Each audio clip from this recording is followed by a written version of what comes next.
What is up, YouTube?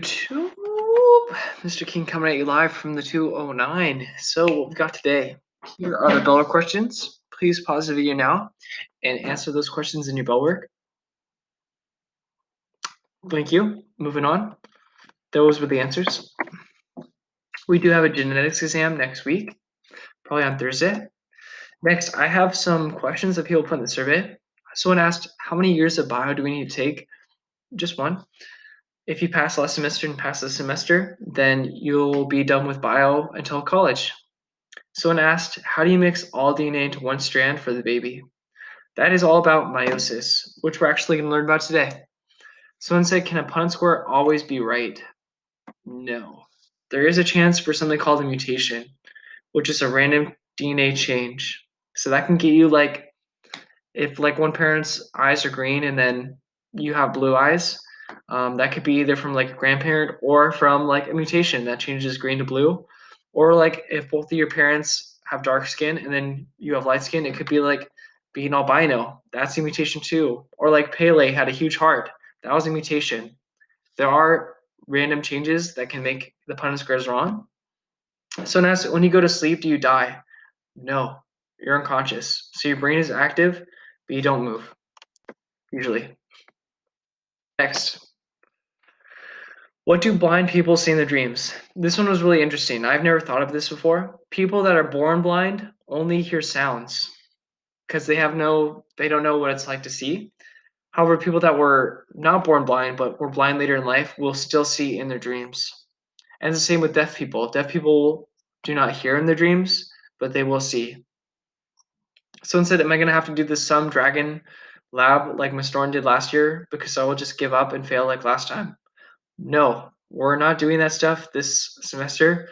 But also just remember, don't give up. Even if you don't know it, there are resources and things that you can do, like watch videos for help. Also, I want to give a quote. You do miss 100% of the shots that you don't take. So always try. If you shoot your shot, then you can succeed. Even if it doesn't work out at first, at least you did the best you can. So that's why I encourage everyone, always try. Shoot your shot. If you don't shoot, you'll never make it. Okay, so what we're doing today, we should be able to explain why meiosis increases genetic variation. So remember, genes, genetics is like your DNA, your traits, whereas variation is like variety. So variety, if you have a good variety at your grocery store, you'll have a lot of different veggies and fruit. So go to classwork, period 4, or whatever period you're in, and then pull up meiosis notes and model, put your name on it, and then I'm going to go over the parts that you should have. Part 1, what is meiosis? The goal of meiosis is to make gametes. And a gamete is either a sperm or an egg. It's basically a sex cell. Gametes contain, so you'll have to do some math here. So you started with 46 chromosomes, and all your sperm or your eggs will end up with 23 chromosomes.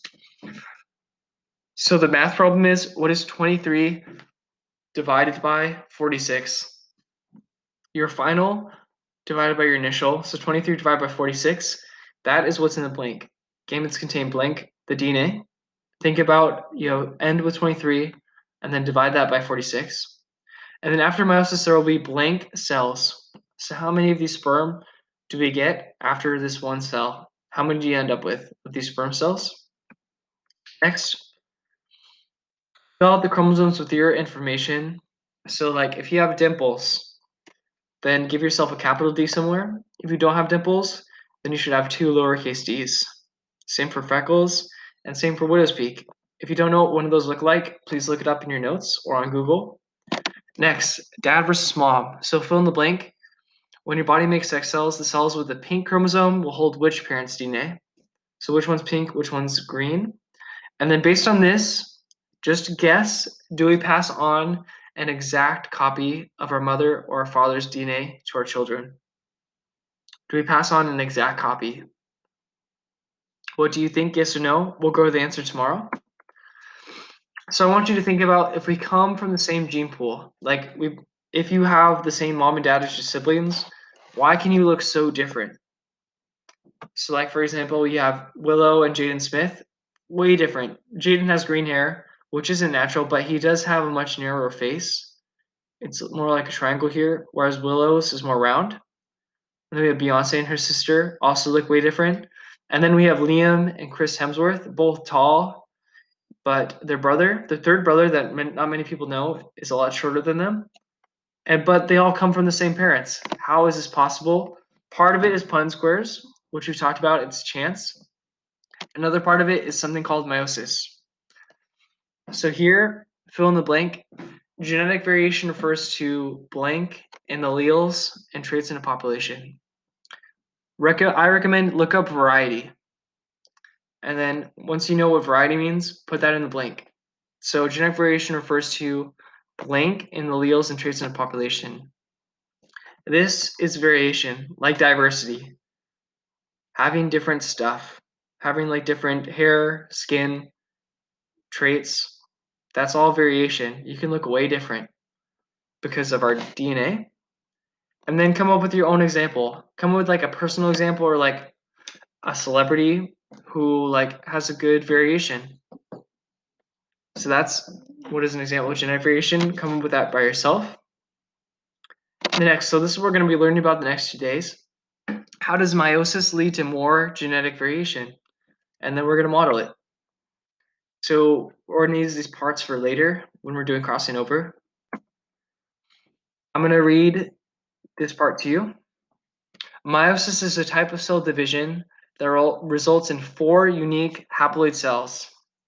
So haploid means it contains half, which is why it's called haploid, contains half of the chromosomes necessary to make a living organism.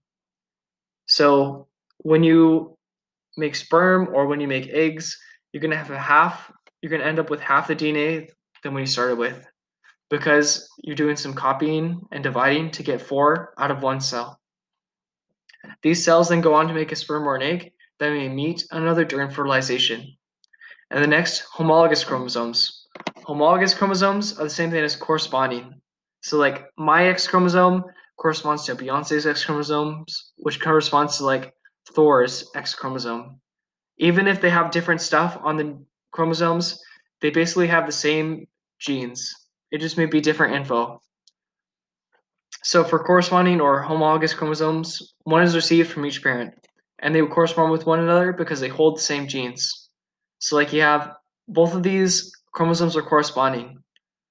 They both have A's, B's, D's, and E's, but this one has capital and this one has lowercase. When these are put together, they give us a person's genotypes. You can see from the chromosomes below, this person received all dominant alleles from the mother and all recessive from their father.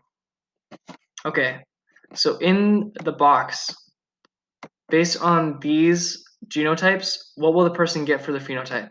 What kind of hair? What kind of eye color? What kind of dimples? And cleft chin? What will they get if these are their genes? Next. So this model is a simplified version of meiosis. Basically, it shows how sex cells are created through meiosis. The red and the blue represent the different genetic information a person receives from each parent. Notice that in this version, the cell begins with 2 chromosomes. And then those chromosomes copy to make 4. And then those cells split twice. So you copy, and then it's basically 2 times 2. So you have 1 cell times 2, then times 2. So you end up with 4. But you may notice all of these chromosomes look different. You have one that's all red, one that's all blue, one that's mostly blue, and one that's mostly red. That's what meiosis does. We're going to go over that more tomorrow. So this is where we're going to start out with the model. 2 original chromosomes, one from the mom, one from the dad. Part 1, you're going to be duplicating. So to duplicate, what I do, click on the letter, then hold down Control. So you can click on multiple stuff. And then once you've clicked on everything, hit Control C to copy, and then Control V to paste. And then that's your duplication right here. Boom. So it duplicated the mom's dominant genes, and then click on this one, hold down Control, duplicate this baby. this chromosome and give it the last egg. Boom.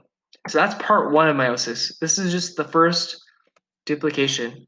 We're going to go over crossing over and the last splitting up of the 4 eggs tomorrow. Please, before you go, fill out this attendance survey. And then, yeah, then you're good to go. Thank you, everyone, for staying with me the whole time. Have a great Thursday. I'll see you